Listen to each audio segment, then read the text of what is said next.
Le 2 avril 1853, Jules Serret, alors âgé de 24 ans, habitant la Somme, rachète la quincaillerie de Vienne à l'angle de la rue d'Ille et de la rue du Collège, l'actuelle rue de la Sous-Préfecture. Très rapidement, son établissement se développe et dès 1867, il rachète des bâtiments de l'autre côté de la rue de la Sous-Préfecture pour développer un commerce de fer.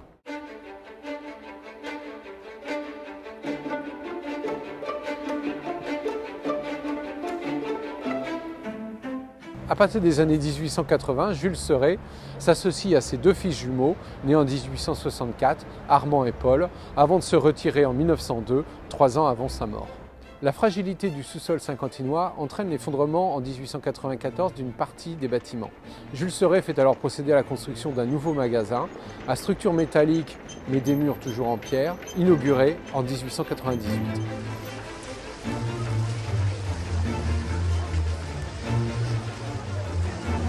Le 19 mai 1908, cet édifice que l'on croyait pourtant incombustible grâce à ses structures métalliques est entièrement détruit par un incendie.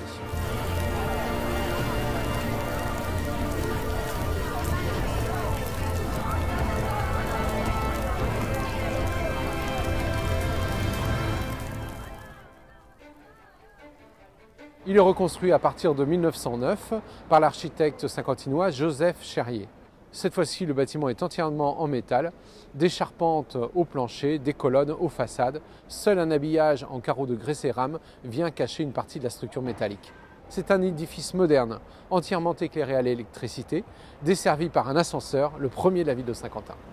Malheureusement, le sort s'acharne et l'édifice est détruit pendant la Première Guerre mondiale en 1917-1918.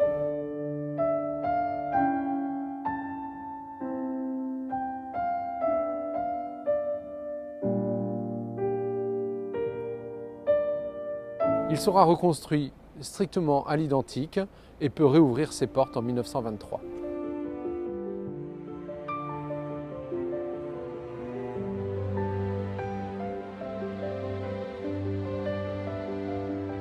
Rapidement à l'étroit, les établissements Serret font construire de l'autre côté de la rue de la Sous-Préfecture un nouvel édifice en 1933 par l'architecte saint-quentinois Jules Ardois. Au décès des frères Armand et Paul Serret en 1936 et 1937, ce sont leurs fils et gendres qui reprennent l'établissement. Notamment Pierre Serret, qui sera maire de Saint-Quentin de 1941 à 1943, date où il est démis par la préfecture de l'Aisne sous la pression des autorités allemandes et des collaborateurs saint-quentinois. Les établissements Serret passent sous l'enseigne des Nouvelles Galeries en 1973 avant de fermer définitivement leurs portes en 1993. Depuis les années 2000, les deux immeubles des établissements Serret ont été reconvertis en résidences, le Fleuron d'Ille et la résidence Augusta.